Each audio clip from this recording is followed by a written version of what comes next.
শুধু দাদারা মায়েরা এবং আমার ছোট ছোট ভাই বোনেরা জয়গুরু।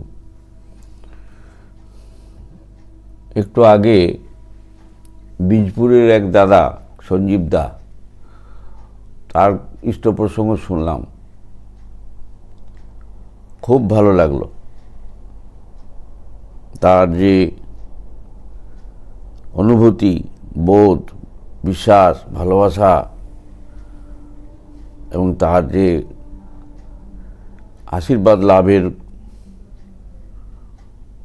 তার যে যোগ্যতা, এগুলো সবই আমাকে মুগ্ধ করেছে, খুশি হয়েছি। দিলীপ দার সঙ্গে আমার অনেক দিনের ভাব, ওই বীজপুরে যে প্রথম আলাপ হয় ওর সঙ্গে, দিলীপ দার সঙ্গে। ইন্দু, দিলীপ দা এসব তৎকালীন কর্মী, বীজপুরের থেকেই যা কিছু। তারপরে ধীরে ধীরে দিলীপ দা বিরাট মানুষ হয়ে গেলেন, আচার্যদেব, তারপর অসম্ভব খুশি শেষে দাদা, ঠাকুর পরিবার, বিঙ্কিদা, পূজনীয় বিঙ্কিদা, তিনিও বহুবার এসেছেন। সুতরাং এই কেন্দ্র একটা বিশেষ কেন্দ্র, যে কেন্দ্রে দিলীপ দা থাকেন। এই কেন্দ্রে আমি গেছি, সেই কেন্দ্রটি অসম্ভব জীবন্ত এবং ওখানে গেলেই আনন্দ হয়, মনে হয় ঠাকুর আছেন। 68-এর রকমের বা 68-এর যে রকম সকম, সেটার সঙ্গে সঙ্গতিশীল। সুতরাং আমি কি কই, আমি তো এইসব কথা শুনলে আমার খুব আনন্দ হয়। মানুষের কাছে ইষ্ট প্রসঙ্গ শুনলে আমার আনন্দ হয়, সবাই ঠাকুরের কথা বলে, তাই দিকে আমার খুব আনন্দ হয়, শুনলে খুব আনন্দ হয়। যে জিনিসটা হচ্ছে, সেই জিনিসটা হচ্ছে বর্তমান যে যুগ, এই যুগ খুব ভয়ঙ্কর যুগ। এই যুগে বেঁচে থাকাটা কঠিন। আবার এই যুগই খুব খুব সুন্দর যুগ, যে যুগে সব সময় ইষ্ট এবং আচার্য আশীর্বাদ আমাদের মধ্যে প্রবাহিত। সুতরাং আমরা বেঁচে থাকতে গেলে আমরা কোন পথ অবলম্বন করব? তিনি যে যুগে যুগে আসেন, পরিত্রাণায় সাধুনাং বিনাশায় চ দুষ্কৃতাম ধর্ম সংস্থাপনার্থায় সম্ভবামি যুগে যুগে, এই যে তাঁর বার্তা, শ্রীকৃষ্ণ যে তিনি বলেছিলেন, ঠাকুর জগতে এসে তিনি যে চলনে চলেছেন বা যে জীবনে প্রতিষ্ঠিত, আমরা যারা তাকে নিয়ে চলেছি, তার আদেশ নির্দেশ পরিপালন করে চলেছি, আমরা কিন্তু তার দয়ার নিরাপদে আছি।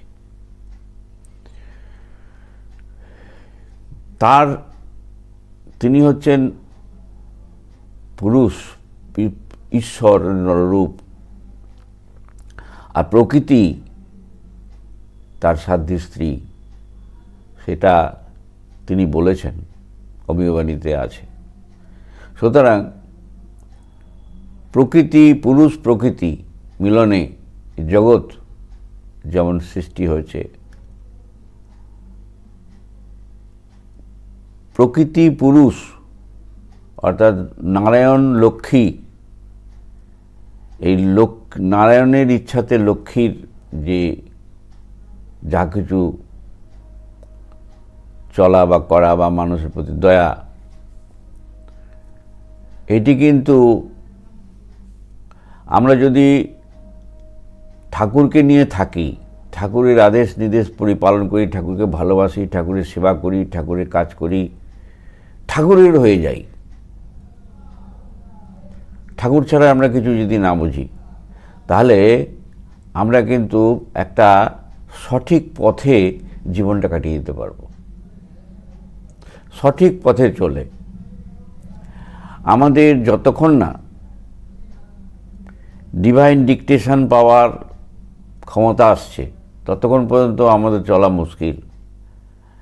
এই চলনে চলে যখন তাকে ভালোবেসে যখন চলব, যখন তার ইচ্ছানুগ চলনে চলব, তার আদেশ নির্দেশ পালন করে চলব, তখন আমাদের অন্তরে তার প্রত্যাদেশ ঘটবে। কখন কি করতে হবে না হবে সব তিনি বলে দেবেন, সব তিনি বলে দেবেন। ঠাকুর বলছেন আমি পরমপিতার ইচ্ছায় চলি। শ্রী শ্রী পিতৃদেবও আমাকে বলেছেন যে দেখ আমি পরমপিতার ইচ্ছায় চলি, পরমপিতা যখন যেখানে নিয়ে যান আমি যাই, পরমপিতা যা করার আমি করি। তো ঠাকুর যে পরমপিতার ইচ্ছায় চলতেন, এই পরমপিতার ইচ্ছায় চলাটা, তিনি যে চলনে যখন যা করতেন, তখন প্রফুল্লদা বললেন যে আপনি পরমপিতার ইচ্ছায় চলেন, আমরা চলতে পারি না। তখন ঠাকুর বললেন পরমপিতার ইচ্ছা চলতে গেলে বুঝলি কেউ তোকে লাথি মারবে, তখন তাকে প্রণাম করতে হবে। তোকে গালিগালাজ করবে, অপমান করবে, তাতেও তোর মন খারাপ করলে চলবে না। তাকে তোকে ভালোবাসতে হবে, সম্মান করতে হবে, প্রণাম করতে হবে। পারবি? পরমপিতার ইচ্ছায় চলাটা তত সহজ নয়। সব কিছুই শ্রী পিতৃদেব বললেন যে আমার ঠাকুর বলছেন একবার, পরমপিতার দয়ায় আমার দাঁতে ব্যথা হয়েছে, পরমপিতার দয়ায় আমার দাঁতে ব্যথা হয়েছে। দাঁতের ব্যথাটাও পরমপিতার দয়া হয়েছে। এটাকে আমরা পাই, আমরা কি পারি বলতে পারি? আমরা কোনো কিছু প্রবৃত্তির সুখ সুবিধা, আরাম বিরাম, লাভ, তথাকথিত বৃত্তি পোষণী উপকরণ উপাদান, এগুলো পেলে পরে আমরা মনে করি যে পরমপিতার দয়া। কিন্তু দুঃখ কষ্ট এগুলি পাওয়া কি আমরা মনে করি পরমপিতার দয়া? পরমপিতার দয়া যদি আমি তার পথে চলি, আমি তার স্বার্থ প্রতিষ্ঠা করতে চেষ্টা করি, তার আমরা সকলেই আত্মকেন্দ্রিক, নিজের ভালো বা মঙ্গলের জন্যই আমরা চিন্তা করি। কিন্তু আমরা কি এই বিশ্ব জগতের সমস্ত মানুষ কিসে ভালো হবে, ইষ্টকেন্দ্রিক হবে, সেই নিয়ে আমরা চিন্তা করি? সেই নিয়ে চিন্তা করেন আচার্যদেব।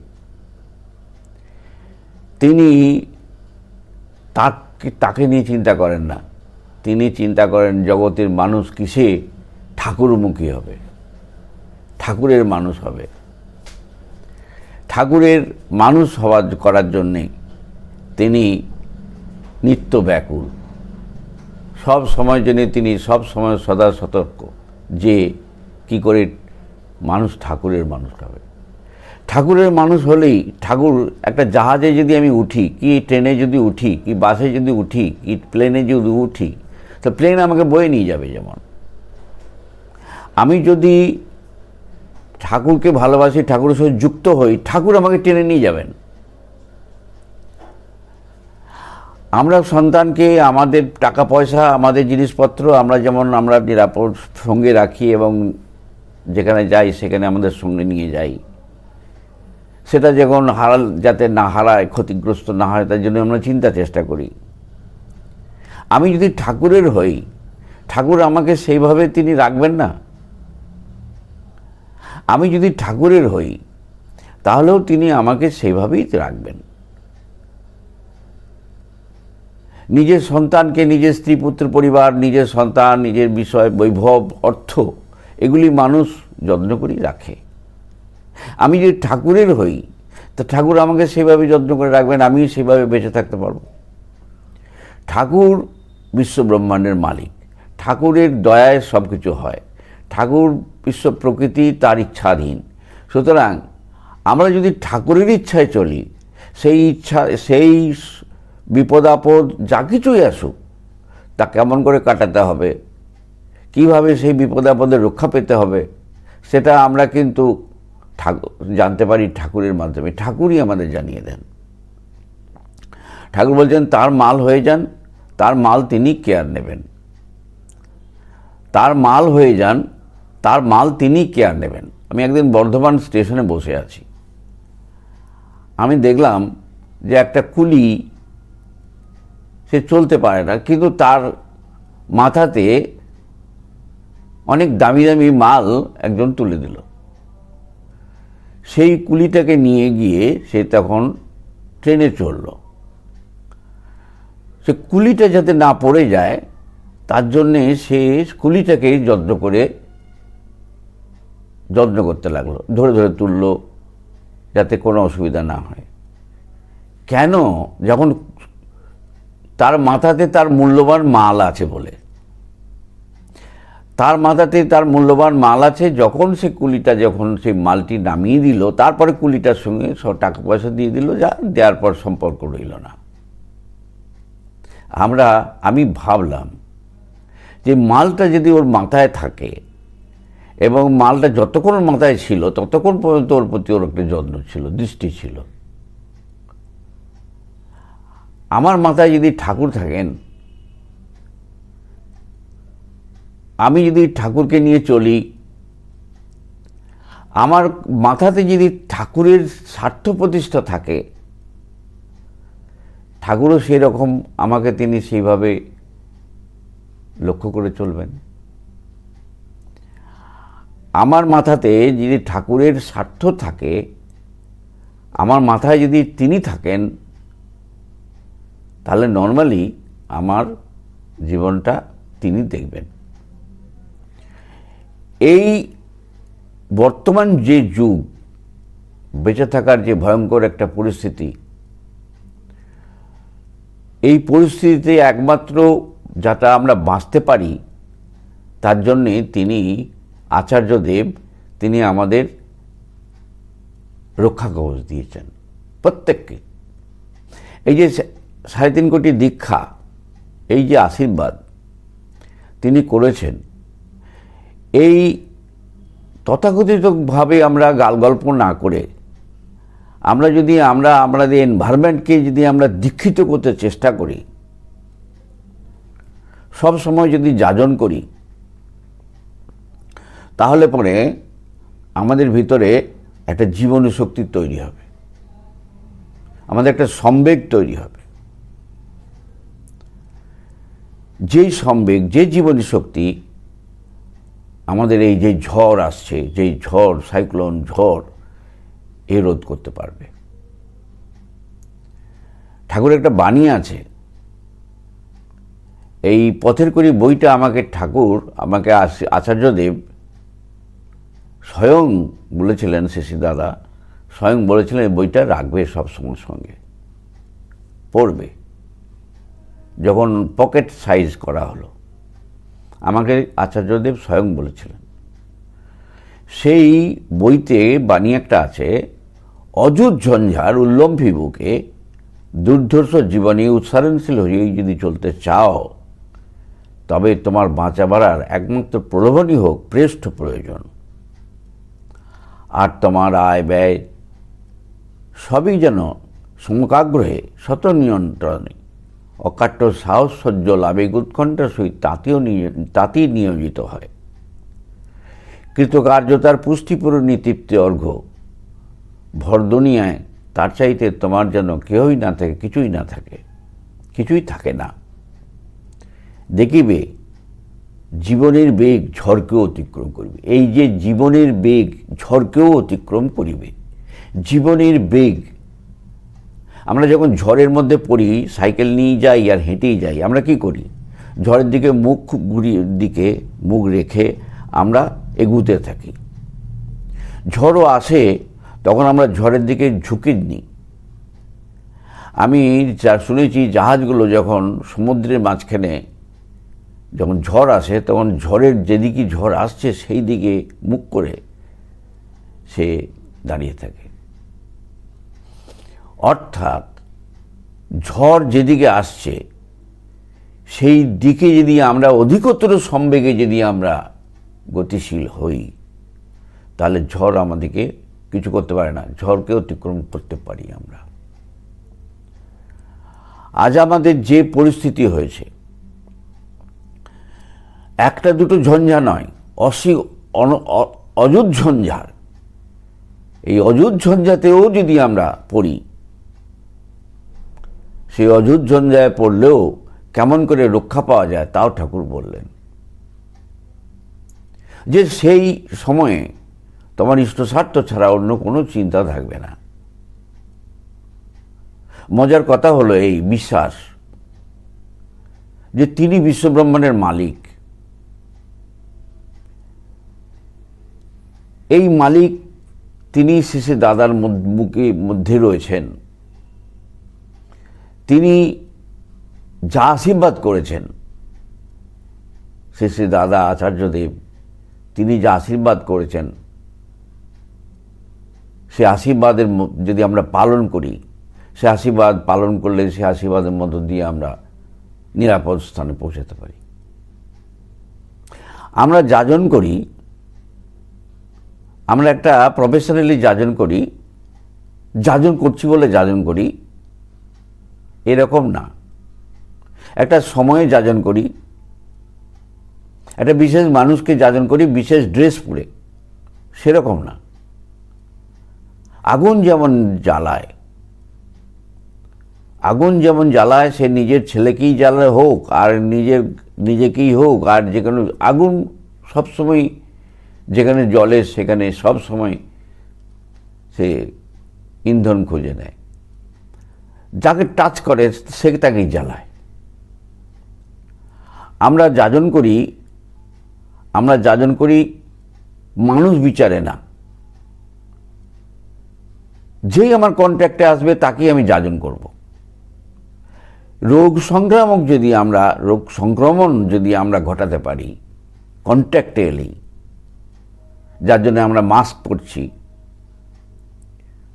কন্ট্যাক্টে এলেই যদি রোগ সংক্রমণ হয়, তাহলে আমরা যে কোনো মানুষের কন্ট্যাক্টে এলেই আমরা যদি তাকে যাজন করে দীক্ষিত করতে পারি, তাহলে তা করা যাবে না কেন?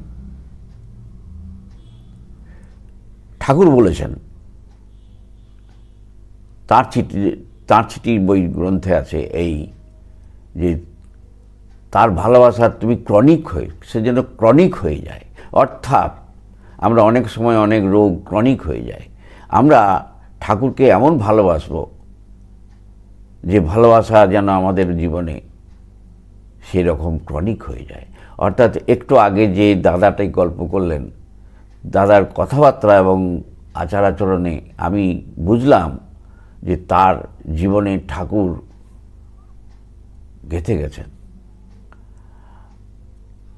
একটা মানুষের জীবনে ঠাকুর যদি গেঁথে যায়, সে যে কোনো কন্ট্যাক্টে যে কোনো মানুষের সংযোগে গেলেই তার ভেতরেও সেই ঠাকুরের ভাব জাগবে। এখন আমরা যারা দীক্ষিত, আমরা যজন যাজন ইষ্টভীতি করছি, এটাই আমাদের নিত্য কাজ। এইগুলো হচ্ছে প্রেমের প্রক্ষালন।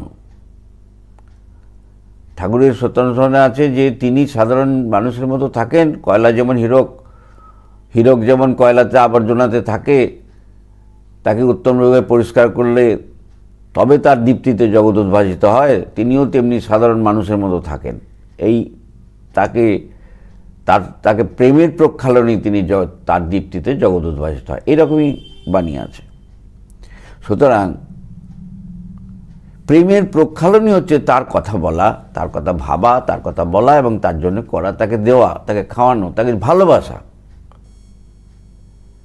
এগুলো নিয়ম নয়, মূল উদ্দেশ্য হচ্ছে তাকে ভালোবাসা। মূল উদ্দেশ্য হচ্ছে শেষে দাদাকে ভালোবাসা, বাবাইদাকে ভালোবাসা, তাদেরকে ভালোবাসলেই তারা কে আমরা বুঝতে পারব।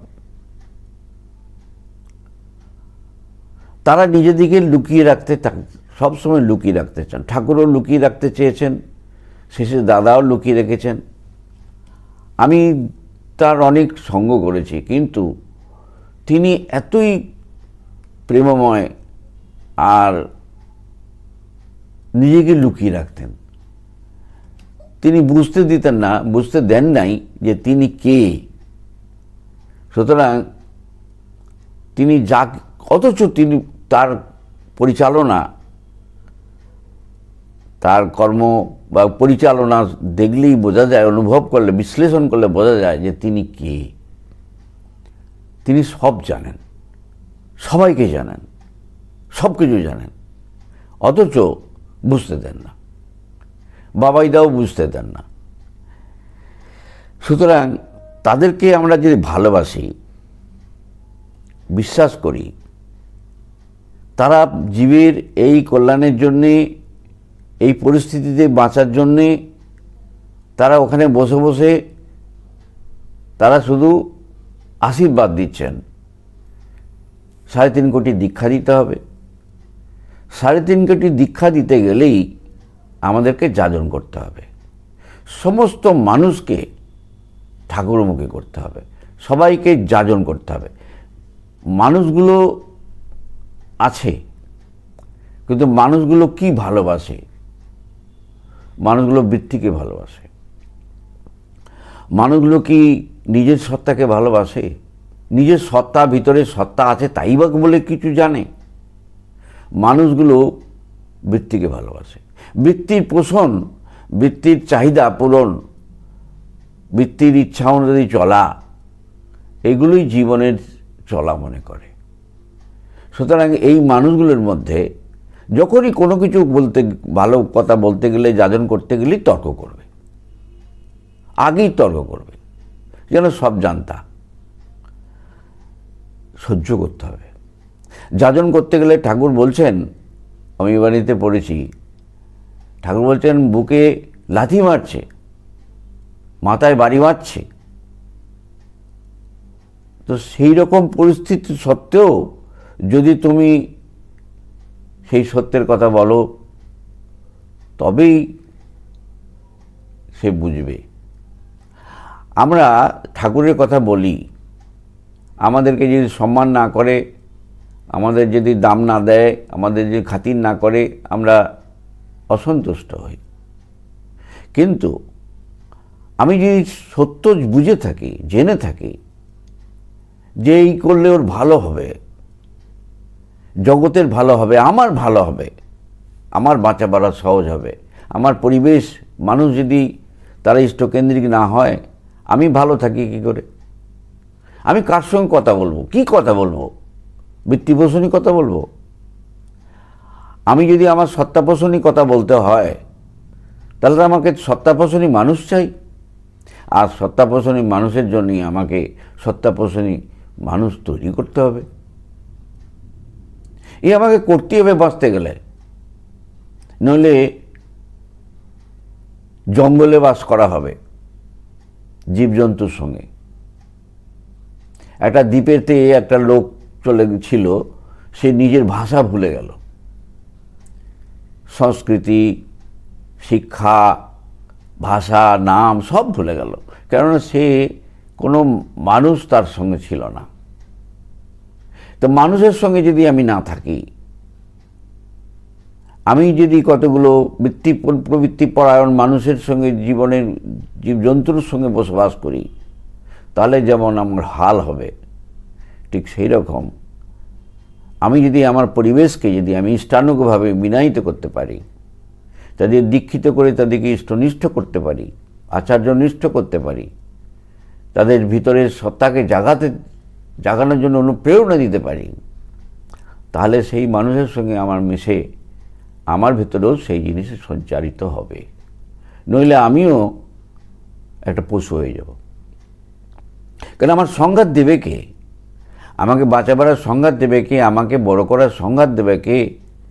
আমি দুঃখ কষ্টে আমি অভিমান করব জগতের প্রতি, আমি সমস্যার মুক্ত হতে পারবো না, বিপদ মুক্ত হতে পারবো না। সব কিছুর ঊর্ধ্বে যেতে গেলে আমাকে ওই রকম উচ্চ সংঘাতের প্রয়োজন আছে। সেই জন্য সবসময় যাজন করতে হবে, মানুষকে দীক্ষিত করতে হবে। দীক্ষিত করাটাই হচ্ছে আমাদের লাভ। আমরা পয়সাকে ভালোবাসি, আমরা পয়সা রোজগার করি সকলে, যে যেমন পারি। কেউ মোটেগিরি করে, কেউ স্কুল মাস্টারি, প্রফেসরি, অফিসার, প্রত্যেকেই কিন্তু পয়সা ইনকাম করে। এই পয়সা দিয়ে সে জীবন যাত্রা নির্বাহ করে। কিন্তু এইরকম যে জীবন, প্রত্যেকটা মানুষ সে লেখাপড়া শেখে, পয়সা ইনকাম করে, স্ত্রী পুত্র পরিবার সংসার ঘরবাড়ি করে, যা কিছু করে সব নিজের জন্য করে। কিন্তু আচার্যদেবকে আমরা দেখেছি যে তিনি তার জীবনটা মানুষের জন্যে। মানুষ কিসে ভালো হবে, মানুষ কিসে ভালো থাকবে, মানুষ কিসে বিবেকশীল হবে, মানুষ কিসে পরিবেশের প্রত্যেকের প্রতি অনুকম্পী হবে, এমনতর মানুষ, এই মানুষটিকে দেখেছি। আচার্যদেবকে দেখেছি, বাবাইদাকে দেখেছি, অবিনবাবুকে দেখেছি, তাদের মধ্যে এই জিনিসগুলো দেখেছি। ঠাকুর দর্শন আমি করেছি, ঠাকুর তো করেছেনই, পিতৃদেব করেছেন, দাদা করছেন, বাবাইদা করছেন, এক প্রেম। আমি ভাগ্যবান যে সেই ধারায় শ্রী পিতৃদেব, শ্রী ঠাকুরকে দর্শন করছি, শ্রী পিতৃদেব, শ্রী দাদা, পরবর্তী বাবাইদা, অবিনবাবু, এই ধারায় আমি বহু পরম্পরা ঠাকুরের দয়ায় আমি দর্শন করেছি। তাদের একই প্রেম প্রবাহিত তাদের মধ্যে, মানুষকে ভালোবাসা, মানুষের প্রতি ভালোবাসা, প্রেম ভালোবাসা, মানুষ কিসে বাঁচবে, মানুষ কিসে বড় হবে, মানুষ কিসে সুখে থাকবে, এই এক ধারা। ভিন্ন সময়ে ভিন্ন ভিন্ন রকমে হতে পারে, কিন্তু ধারাটা একই, প্রেম একই। জল বালতিতে ছিল, ঘটিতে এলো, কলসিতে এলো, বোতলে এলো, হতে পারে আধার পরিবর্তিত, কিন্তু জলটা তো কি। ঠাকুরের যে প্রেম, সেই প্রেম আজও প্রবাহিত। সুতরাং ঠাকুর প্রেমময়, পরম প্রেমময় শ্রী শ্রী ঠাকুর। ঠাকুরের যে প্রেম, তার জীব জগতের প্রতি যে প্রেম আজও প্রবাহিত আচার্যদেবের মধ্য দিয়ে, বাবাইদার মধ্য দিয়ে যে প্রবাহিত, যে সেই মানুষের জন্যে তাদের যে যা কিছু করা, কিসে মানুষ বাঁচবে। এই যে ঠাকুর যে জিনিস দিয়ে গেলেন, যে বাঁচা বাড়ার যা কিছু চলনা দিয়ে গেলেন, যজন যাজন ইষ্টবৃত্তি, নাম, যে নাম, যে বিশ্বব্রহ্মাণ্ডের যে স্পন্দন, যে যা কিছু দিয়ে জগৎ সৃষ্টি হয়েছে, এবং সেই নামের মূর্ত প্রতীক ঠাকুর, যে নাম করলে ঠাকুরের সঙ্গে আমাদের সংযোগ ঘটে, যে নামের মধ্য দিয়ে ঠাকুরের সঙ্গে আমাদের সংযোগ ঘটে।